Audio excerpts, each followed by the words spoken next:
میرے نبی دنیا سے جا رہے ہیں، دنیا سے جانے کا وقت ہے، 12 ربیع الاول ہے، پیر کا دن ہے، 7 جون ہے، 11 ہجری 633 عیسوی۔ جبریل نے آ کے صبح صبح آپ نے ساری بیگمات کو بلایا، رخصت فرمایا ملاقات کی، بیٹے کو بلایا، کان میں کہا میں جا رہا ہوں۔ وہ رونے لگی، رو نہیں، سب سے پہلے تیری میری ملاقات ہو گئی۔ 6 ماہ بعد بیٹی بھی پہنچ گئی باپ کے پاس۔ پھر داماد کو بلایا، ان کو ان کا سر اپنی گود میں رکھا، کمر پہ ہاتھ پھیرا، دعا دی، رخصت فرمایا۔ آخر میں اپنی آنکھوں کی ٹھنڈک کو بلایا، کون؟ حسن اور حسین، کہ میری آنکھوں کی ٹھنڈک حسن اور حسین، میرے جنت کے پھول حسن اور حسین۔ یوں لیا، حسن کو یہاں سے لیتے تھے، حسین کو یہاں، حسن کو ادھر اٹھاتے تھے، حسین کو ادھر اٹھاتے تھے۔ حسن سر سے لے کر کمر تک پورے اپنے نانا کے مشابہ تھے، کمر سے پاؤں تک اپنے باپ کے مشابہ تھے۔ حسین اس کا الٹ تھے، سر سے لے کر کمر تک اپنے باپ کے مشابہ تھے، کمر سے لے کر پاؤں تک اپنے نانا کے مشابہ تھے۔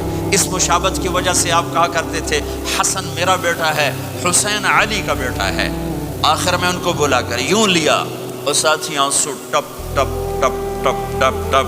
بیویوں کو جدا کیا، آنسو نہیں، بیٹی کو جدا کیا، آنسو نہیں، داماد کو جدا کیا، آنسو نہیں، جب بچوں کو جدا کرنے لگے تو یوں آنسو۔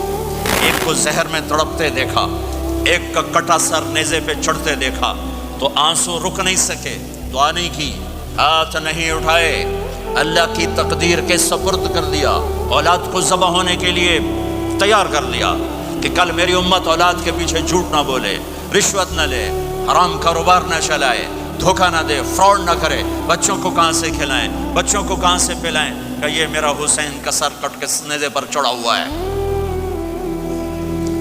کچھ نہیں بولے، رخصت فرما دی۔ جب سب چلے گئے تو جبریل آ گئے، آپ نے فرمایا کیا ہوا؟ خاموش کھڑے تھے، کہ موت کا فرشتہ دروازے پر ہے، اندر آنے کی اجازت چاہتا ہے۔ اپنے نبی کا مقام دیکھو، موت بھی پوچھ کے آتی ہے۔ آپ نے کہا آ جائے، آپ کی اجازت پر ملک الموت اندر آئے، اسرائیل کا السلام علیکہ یا رسول اللہ، کہنے لگا آپ پہلی ہستی ہیں، میں سلام کر رہا ہوں، میں نے کبھی کسی کو سلام نہیں کیا۔ کہنے لگا آپ پہلی ہستی ہیں، اللہ نے فرمایا تھا پوچھ کے اندر جانا، بن پوچھے نہ جانا۔ پھر کہنے لگے آپ پہلی ہستی ہیں، اللہ نے فرمایا آنا چاہیں تو لے آنا، رہنا چاہیں تو چھوڑ کے آ جانا۔ یہ وہ دربار رسالت ہے جہاں موت بھی پوچھ کے آتی ہے۔ آپ نے فرمایا میں اجازت دے دوں میری جان نکالو گے؟ کہ جی نکالوں گا، نکالوں۔ آپ نے یوں جبریل کو دیکھا، کیا کہتے ہو، جاؤں یا رہ جاؤں؟ جبریل نے کہا اللہ آپ کی ملاقات کے شوق میں ہیں، فیصلہ آپ کریں گے۔ ہاں یہ بات سنانا چاہتا تھا اگلی۔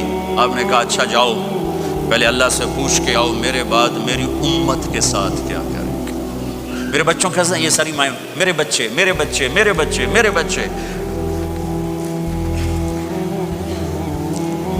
میرے نبی کو تو پتا تھا کہ یہ تڑپ تڑپ کے ایک زہر میں جائے گا اور ایک کا سر کٹ کے نیزے پہ چڑھے گا، کیوں نہیں ان کے لیے ہاتھ اٹھائے؟ ہمارے لیے کیوں روئے کہ جاؤ اللہ سے پوچھ کے آؤ میرے بعد میری امت کے ساتھ کیا کرے گا، میں پھر جواب دوں گا۔ جبریل واپس گئے، موت کا فرشتہ کھڑا ہوا ہے، جواب آیا یا رسول اللہ آپ کا رب کہہ رہے ہیں آپ کی امت کو تنہا نہیں چھوڑوں گا، مجھے میرے رب کی قسم جو سن رہا ہے جس نے ہمیں یہاں جمع کیا ہے، سنو میری بات غور سے، اگر میرے نبی یہ سوال نہ اٹھاتے تو آج میں اور آپ بھی بندر خنزیر میں بدل چکے ہوتے۔ میری اور رب کی کوئی رشتہ داری نہیں ہے۔ اس امت نے وہ سب کچھ کر دیا جو پہلی امتوں نے کیا، لیکن کون ہے جس نے اصحابوں کو روکا ہوا؟ وہ میرے نبی کے آنسو، میرے نبی کی آہیں، میرے نبی کی دعائیں، میرے نبی کی فریادیں، میرے نبی کی تڑپ، میرے نبی کا رونا، میرے نبی کا پیٹ پہ پتھر باندھنا، اس نے روک دیا۔ کوئی نبی جاتے ہوئے امت کے لیے نہیں رویا، واحد نبی ہیں جو جاتے ہوئے امت کے لیے روئے، میری امت میری امت میری امت۔ کوئی رابعہ بصری بعد میں آئیں گی، کوئی جنید بغدادی بعد میں آئیں گے، باغی، بغاوت، اور پھر وہ روئیں اور پھر وہ تڑپیں اور پھر وہ دعائیں کریں، پھر وہ کہیں یا اللہ میری امت میری امت میری امت۔ ہائے ہائے، اور جب اجازت دیتی ملک الموت کو کہ جاؤ اللہ کی تقدیر کو پورا کرو، تو پھر بھی امت کو سبق دیا، اے میری امت الصلاۃ وما ملکت ایمانکم، ایک نماز نہ چھوڑنا، ایک میری امت کے کمزور لوگوں پہ رحم کرنا، نماز نہ چھوڑنا، کمزوروں پہ رحم کرنا، نماز نہ چھوڑنا، کمزوروں پہ رحم کرنا۔ کتنی امت نمازی ہے، کتنے ہیں جو اپنے دولت اللہ دے دے تو اللہ کو یاد رکھتے ہیں اور کمزور کے ساتھ انسانیت والا سلوک کرتے ہیں، چاہتے ہوئے امت کو یاد کیا